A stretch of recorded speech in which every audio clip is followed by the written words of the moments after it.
Union ৪ নং কুমিরপুর, ৪ নং কুমিরপুর আমাদের মৌজা বগের বাড়ি।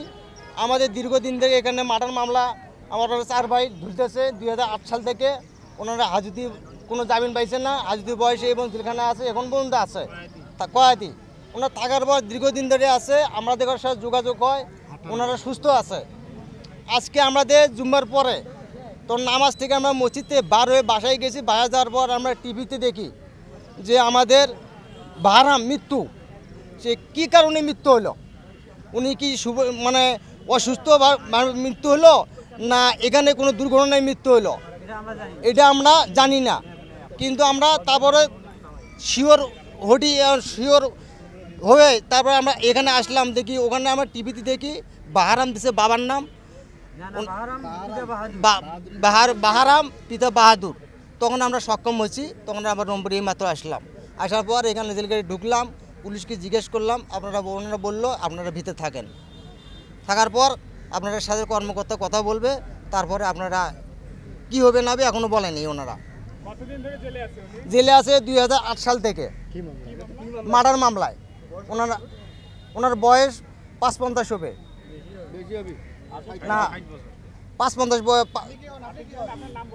আমার নাম মোহাম্মদ নওশাদ, আমার বোন জামাই, আমি আছি। আর আমার ভাগ্নে দূরে আছে, এই যে ফারুক আছে, বড় ছেলে ওনার। হ্যাঁ ছেলে, এই যে বড় ছেলে মারা গেছে। এটা তো আমরা কর্মকর্তার কাছে আমরা তো দাবি বিশেষ চাই। উনি তো সুস্থ হয়ে অসুস্থ হয়ে মারা যায়, কোনো আমাদের দাবি সভা নেই। আর ভিতরে যদি গ্যাঞ্জাম হয়ে মারা যায় তাহলে আমাদের প্রশাসনের কাছে আমাদের দাবি, আমাদের তত্ত্বাবধায়ক সরকার আছে ডক্টর ইউনূস, ওনার কাছে দাবি আমরা গরিব মানুষ, আমরা বিচার চাই, সুস্থ বিচার, সঠিক বিচার চাই। জেলে আছে 2008 সাল থেকে। আমার বোন জামাই, আমার দুলে ভাই। আমার নাম মোহাম্মদ নওশাদ নিয়ে। আমরা এখন পর্যন্ত শুনলাম মারা গেছে, এই পর্যন্ত আমরা লাশও পর্যন্ত দেখিনি। আমরা লাশও পর্যন্ত দেখিনি। বাহারাম না না না না, কেউ ওখান থেকে ফোন দিয়ে আমাদের বলে নেই, কেউ বলে নেই। আমরা মিডিয়ার মাধ্যমে জানতে পারি, আমরা এইমাত্র আসলাম। আমাদের কেউ বলে নাই যে আপনাদের বোন জামাই মারা গেছে, আপনারা আসেন লাশ নিয়ে যান, যে সিস্টেমে হয়েছে এই হয়েছে, কেউ আমাদের কোনো কথা বলে নাই। এখনও কেউ বলে নাই। আমরা তো টিভিতে দেখছি, কারাগারে না বাইরে মেডিকেলে মারা গেছে বলতেছে। তো উনি তো বাইরে মেডিকেলে গ্যাঞ্জাম কি যেন গ্যাঞ্জাম হয়েছে, গ্যাঞ্জামে মারা গেছে, এখন দেখছে বাইরে মেডিকেল মারা গেছে, আমরা আসেন লাশ নিয়ে যান। আমরা তো দেখবো কি হয়েছে না হয়েছে। হ্যাঁ এখন মাত্র এই যে কোতোয়ালি থানাতে দারোগা ফোন দিয়েছিল ওসি সাহেব, আমরা ওখানে যাব। 8 সালে মামলা হয়েছিল।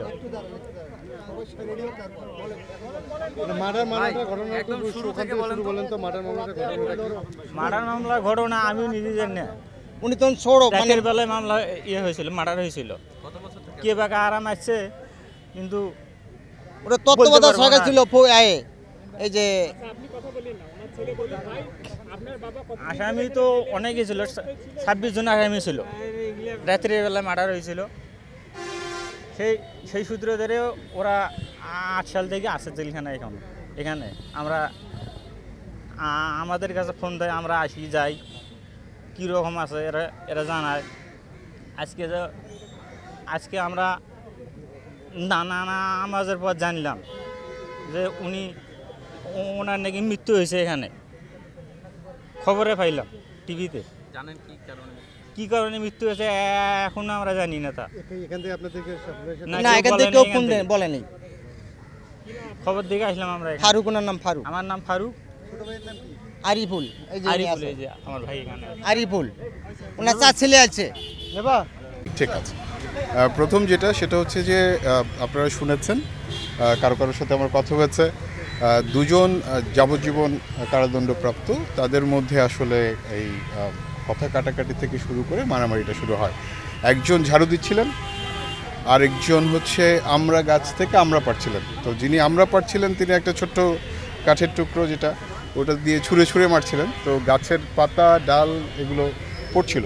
তো যিনি মাত্র সুইপিং করে গেছেন, ঝাড়ু দিয়েছেন, তিনি খুব স্বাভাবিকভাবে একটু বিরক্ত হয়ে বলেছেন, কেন করছো, আমি মাত্র ঝাড়ু দিলাম। তো তারপরের প্রেক্ষিতে তাদের মধ্যে কথা কাটাকাটি, এবং যিনি আমরা পাচ্ছিলেন তার নামই হচ্ছে বাহারাম। তিনি ওই তার হাতের লাঠিটা দিয়ে এক পর্যায়ে ওই রফিকুল যিনি ঝাড়ু দিচ্ছিলেন তার মাথায় আঘাত করে এবং তার মাথা কেটে রক্তও বেরোয়। তো পরবর্তীতে ওই রফিকুল এবং রফিকুলের সাথে আরও একজন এসে জড়ো হয়। তারা দুজন ওই বাহারামের তারা একটু মারামারি করে। হ্যাঁ, আমিনুল নামে আরেকজন এসে জড়ো হয়। তো এই পর্যায়ে তখন কারারক্ষীরা এখানে ইনভলভ হয়। তারা স্বাভাবিকভাবেই দুই পক্ষকে সরায় দেওয়ার চেষ্টা করে। তারা ঘটনাটা জানে। ঘটনা জানার পরে ওখানে 3 জন ছিল। তো ওই 3 জনের মধ্যে 2 জন হচ্ছে প্রহার করেছে বাহারাম কারারক্ষী, 2 জন কারারক্ষী। তো ওই 2 জন কারারক্ষীকে আমরা এখন বরখাস্ত করেছি।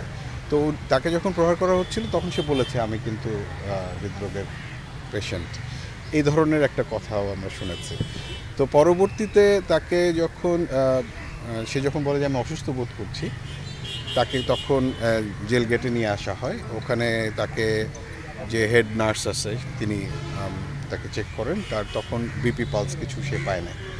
তো তারপরে যখন হাসপাতালে নিয়ে যাওয়া হয়, হাসপাতালে এটা 8:30 বা 8:35, 8:30 তখন ব্রড ডেথ, এটা হাসপাতাল কর্তৃপক্ষ সূত্রে আমরা জানতে পারি। তো তারপরে এই জায়গায় কিন্তু পরিস্থিতি স্বাভাবিক ছিল। বাহারাম কিন্তু যাবজ্জীবন সাজাপ্রাপ্ত একজন এবং তার সাথে তার 3 আপন ভাই এবং একজন ভাগ্নে, তারাও কিন্তু এখানে আছে। তো তাদের সাথে কথা হয়েছে তাদের তার পরবর্তীতে, এবং তারা কোনো রকম কোনো উত্তেজনা সৃষ্টি করে নাই। তারাও ঘটনাটা বলেছে যে এইরকমভাবে এটার পরে এটা ঘটেছে। তো তাদের যে অভিযোগগুলো ছিল তাদের বিরুদ্ধে ব্যবস্থা নেওয়া যখন শুরু হবে তখন 12টার দিকে তখন কিছু উত্তেজনা তৈরি হয় তাদের মধ্যে। কেউ যারা একটু যারা ওই আসামি তাদের মধ্যেই কেউ এই উত্তেজনাটা সৃষ্টি করে। তারাই আপনারা জানেন যে প্রবেশদ্বারের ভেতরেও কিছু সিকিউরিটি গেট আছে, ওই গেটের ওখানে এসে তারা ওখানে কিছু ধাক্কাধাক্কি করে, তারা হাতে কিছু লাঠি টাঠি নেয়।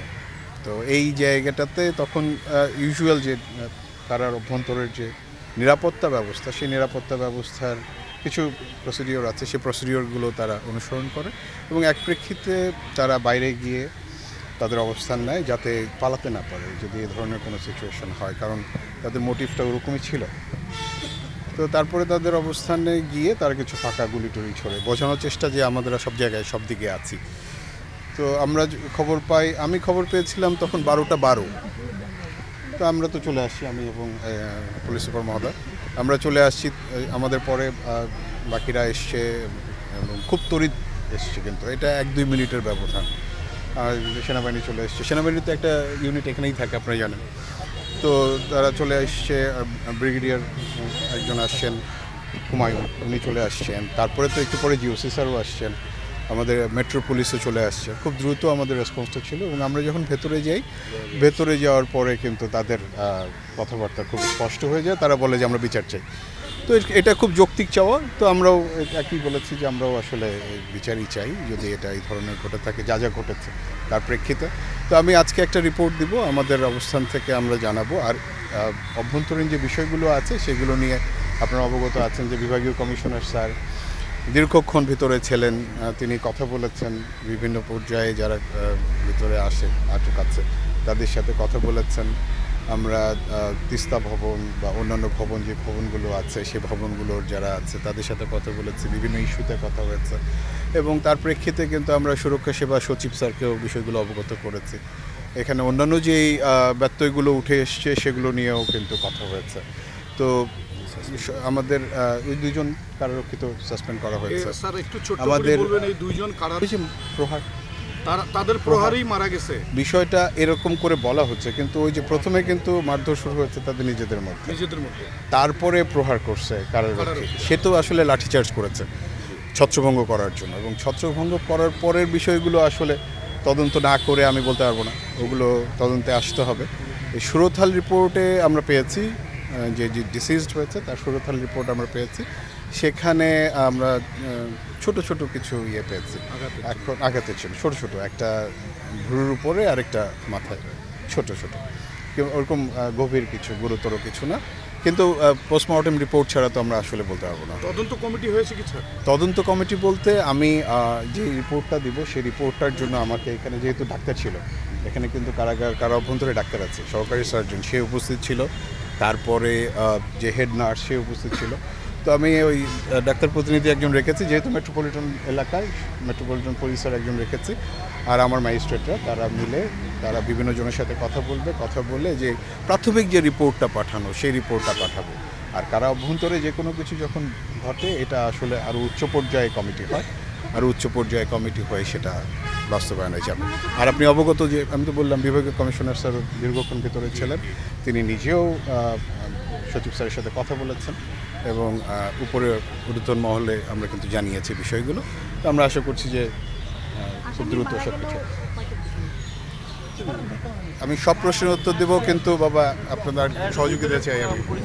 আর আমরা যখন ঢুকেছি তখনই নিয়ন্ত্রণ, আমি বলেছি এটা যে আমরা যখন প্রবেশ করেছি তাদের চাওয়া একটাই ছিল বিচার, এবং তারপরে তারা অন্য কিছু অসুবিধার কথাগুলো বলেছে, সেগুলো তো অ্যাড্রেস করা হয়েছে, এটাও আমি বলেছি।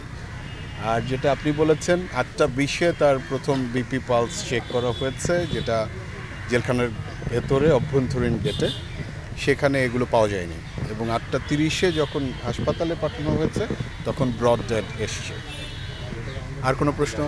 প্রশ্ন হলো এখন কারাগারের ভিতরের নিরাপত্তার দায়িত্বে কারা? সেনাবাহিনী?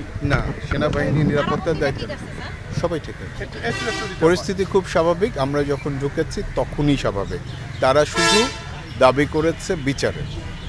আচ্ছা, আমরা জানতে পেরেছি যে সেনা তারা অবস্থান করছে সত্য, শুধুমাত্র পরিস্থিতি স্বাভাবিক হতে একটু সময় দিচ্ছে, কিন্তু পরিস্থিতি কারারক্ষীদেরই নিয়ন্ত্রণে।